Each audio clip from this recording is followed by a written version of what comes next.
September 9th, 1985 was the day I came in the Navy. And I did that. I wasn't going to go in, actually. I was going to stay home because now my brother's deceased. I'm the only child. And my father pretty much sat me down and said, you go in, you do a good job for your brother, do a good job for you, make something out of your life. Attention on deck. At ease.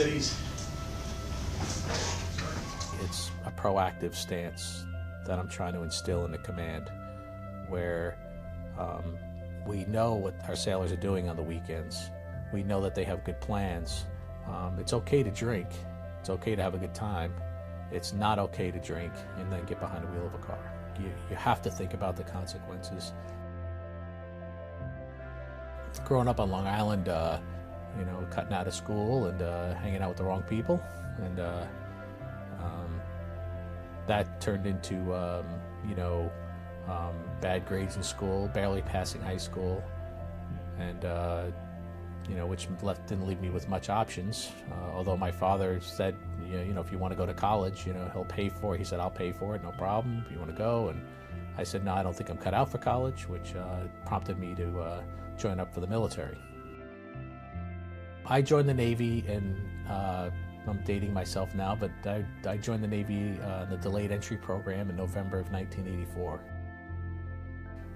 My brother joined under me as a recruit in December of 1984. He had a motorcycle accident before he went in the Navy, like several months before, and because of his motorcycle accident, he couldn't do push-ups. He had wrist problems, his arm, whatever. So he went into boot camp, couldn't do the required physical fitness. So he's back home by May. And then he joined up, he signed up for school, and between the time he was supposed to go to school, starting in September of that year, 1985, and the time he got back from the Navy in May, he wound up getting a car accident and passing away. So in it was June 23rd, 1985 is when it happened. He was about 5 in the morning. He just got finished eating at a all-night diner with his friends, and he, instead of going around the corner to my father's house and sleeping for the night, he decided to take the 20-minute drive to my house. So he had been,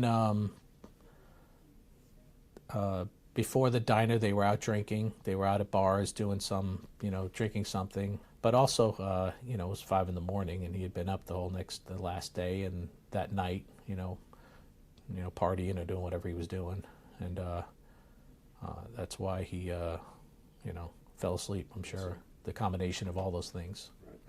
And when he drove off the road, he hit a tree straight on, and they determined that he was going about 100 miles an hour, or over 100 miles an hour when he hit.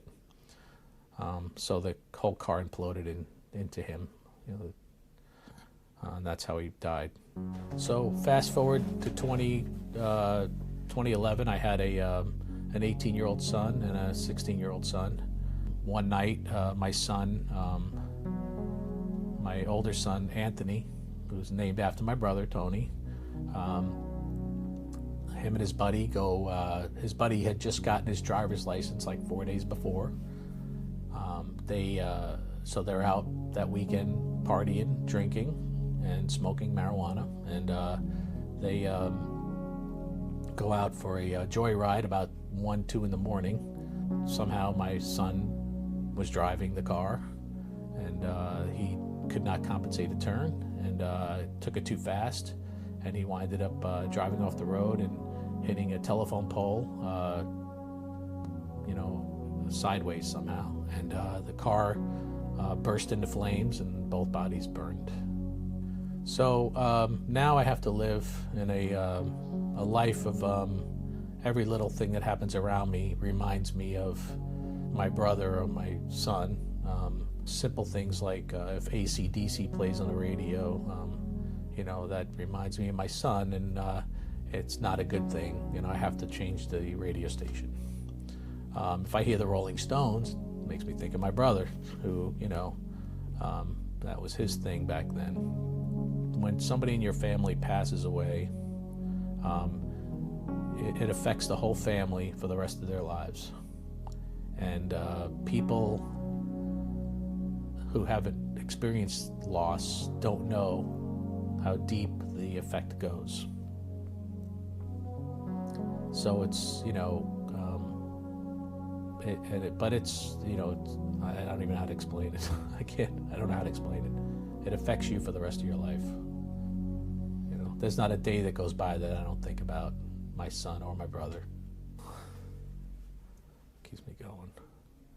Well, I think about the conversation I had with my father back in 1985, and he says, you do this for your brother. You do this, you do this for the family, but you also do it for yourself. That's what drives me. That's what's always driven me. I always feel I don't do enough for my brother or my son. Like I can do more. I can be a better person. So therefore, I keep striving to be better and better. It's a hard subject to talk about. So I'm not looking for anybody to feel sorry for me.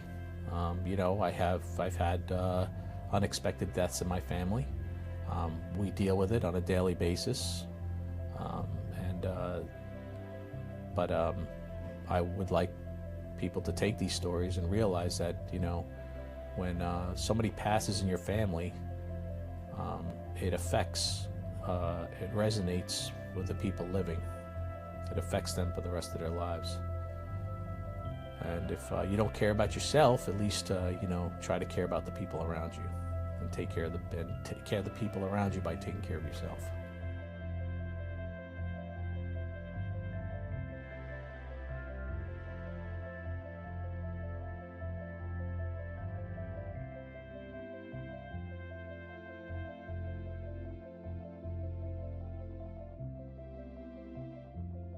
So my guidance for officers and sailors in this command is to make sure that we be proactive, make sure people have a plan before they go out at night, make sure that we're taking care of each other. We know what our sailors are doing on the weekends. We know that they have good plans. We know that they're responsible enough to take a cab instead of getting behind the wheel of a car.